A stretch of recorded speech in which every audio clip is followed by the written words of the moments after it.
Hey guys, I've been reading up on something called Distributism, and I wanted to share what I learned with you. So, firstly, just what is Distributism and what does it advocate for? It's basically an economic theory that advocates for more widespread ownership of property and a decentralized economic system. Decentralized in the sense that the country's trade and industry are controlled by as many private individuals as possible. The consequence of this is the encouragement of small businesses and community growth. If any of this sounds like communism to you, let me clarify with a few differences. Both systems do want to help the poorest and most disadvantaged and make sure that resources are more evenly shared, but communism stresses that most of the resources are controlled by a central authority or a government.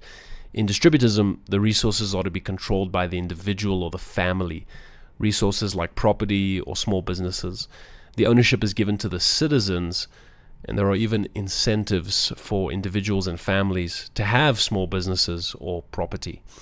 Another difference between the systems is the way that equality is viewed. In communism, usually the ideal is some kind of complete or perfect equality, where everyone owns the same things. In distributism, the goal isn't to ensure that everyone has the same property or resources, but instead that more people have the chance to own property or resources. People still have the freedom to choose what they'd like to pursue in distributism. Another way they differ is the view of government. In communism, there's typically a strong central government that plans, molds, and controls the economy. Distributism stresses less government involvement. The government can set laws to aid in distributist values, but the government remains a servant of the people. Some examples of how the government could use law to help would be increased taxation to discourage small properties from being sold to large corporations instead of to small families or communities, or in an opposite way, providing tax cuts to small businesses to incentivize the creation of more jobs and market opportunities. This is all to say that despite what the name might suggest, distributism and communism are really quite distinct in their approach. Distributism ultimately always values the individual, the family, and the community over the state. So let's talk a little bit about its origin, and you can't really pin the entire system down on one person, but many agree that Chesterton and Hilaire Belloc were instrumental in developing the system, and this was during the early 1900s. And both of them saw the system as a kind of middle path between the extremes of capitalism and socialism. And both Chesterton and Belloc were devout Catholics, and so it shouldn't really be a surprise that distributism has roots in Catholic social teaching, which I'll explore now. So Catholic social teaching, which I'm just going to call CST, is applied and put into action through distributism. Both CST and distributism believe that human life has an inherent dignity and inherent value. And as a consequence, the economic and social systems should be mapped out and structured to reflect this reality by showing respect to human beings and promoting the well-being of both individuals and communities. In CST, there's a principle called subsidiarity, which is basically the idea that I shouldn't complain to the CEO if a coworker was rude to me.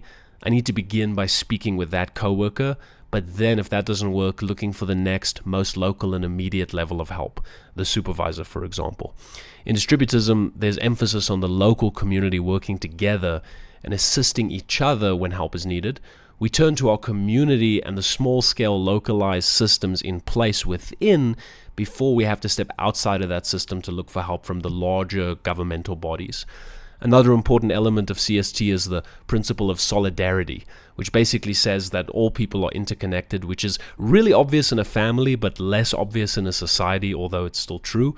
And because of the shared responsibility we have for one another, distributism encourages communities to help each other on the small scale first. Catholic social teaching also acknowledges how important private property is. At the same time, CST says that private property should serve the common good. Distributism says that property should be owned by as many individuals and families as possible. For example, several families might decide to work together to purchase and own a large piece of land, but then work out a way to use that land to the benefit of all the families involved. So both Catholic social teaching and distributism don't really like the materialistic and consumerist tendencies of society. And, man can't live by bread alone. And so there's this need for family and community life, according to distributism. And it should actually be cherished and even protected. So you could actually see distributism as an application of specific principles found throughout Catholic social teaching. So how would you begin implementing this in your own community? Well, to list just a few points briefly: supporting local small family businesses, promoting community spaces to meet with others, local investments, advocating for local policies that support distributism, encouraging local business, tax incentives for community-based initiatives. Remember that the goal is to create a sense of ownership, shared responsibility, and community well-being. It seems like distributism is really just describing a system that we get to create around us through our actions. And I think that if you live in a city and don't even know any of your neighbors, it's going to be a lot more difficult to create any real sense of community. But I do think the goal is still admirable, and just reading up about it, it does make a lot of intuitive sense to me.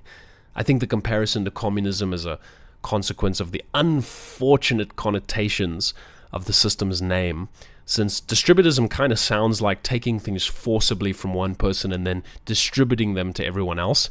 But a little bit of reading quickly reveals that the actual system that distributism represents would be very much opposed to doing that. I think it's also interesting how much of distributism is really just Catholic social teaching applied.